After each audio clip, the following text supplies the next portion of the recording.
പുതിയ ഡ്രസ്സ് മേടിച്ചുകൊണ്ട് വരുന്ന സമയത്ത് ബൈക്കിന്റെ സൈലൻസർ തട്ടിയിട്ട് പൊള്ളി അലർന്നതാണ് കേട്ടോ ഇത് കംപ്ലീറ്റ്. ആ പ്ലാസ്റ്റിക് കവർ വരെ അതിന്റെ മുകളിൽ ഒട്ടിപ്പിടിച്ചിട്ടുണ്ട്. ഇതുമായിട്ടാണ് കസ്റ്റമർ നമ്മളെ വിളിച്ചിട്ടുണ്ടായിരുന്നത്. അപ്പൊ എന്തായാലും നമ്മളത് റെഡിയാക്കി കൊടുക്കാന്ന് പറഞ്ഞിട്ടുണ്ട്. ശരിക്കും ആ ഒരു പോർഷനിലായതുകൊണ്ടാണ് ഈ ഒരു റേറ്റിൽ നിന്നിട്ടുണ്ടായിരുന്നത്. വേറെ വല്ല ഭാഗത്താണെന്നുണ്ടെങ്കിൽ നമ്മൾ എത്ര ചെയ്താലും അത് റെഡി ആവുകയില്ല, അതേപോലെ തന്നെ നല്ല റേറ്റ് ആവുകയും ചെയ്യും. ഇതിപ്പോ ഡ്രസ്സിന്റെ അതേ റേറ്റിലേക്ക് നമ്മളൊരു പേയ്മെന്റ് മേടിച്ചിട്ടുണ്ട്.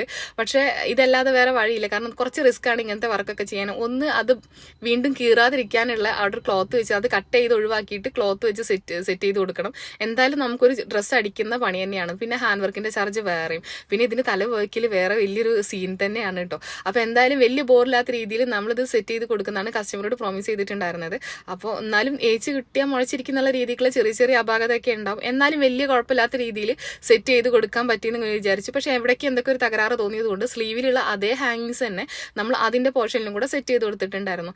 വലിയ കുഴപ്പമില്ല, എന്നാലും സൂക്ഷിച്ച് നോക്കിയാൽ എവിടെയെങ്കിലൊക്കെ ഒരു കുഴപ്പമുണ്ടോ എന്ന് ചോദിച്ചാൽ ഉണ്ട്. എന്നാലും വലിയ കുഴപ്പമില്ലാത്ത രീതിയിൽ അത് സെറ്റ് ചെയ്ത് കൊടുക്കാൻ പറ്റിയിട്ടുണ്ട്. കാരണം നമ്മൾ ഓൾറെഡി നമ്മളൊന്നിനെ അതിന്റെ ഡിസൈനിന് മാറ്റിയിട്ട് പാച്ച് വർക്ക് ചെയ്യുന്നതാണല്ലോ, അതിന്റെ ഒരു പ്രശ്നം ഉണ്ടാവും. എന്നാലും വലിയ കുഴപ്പമില്ല.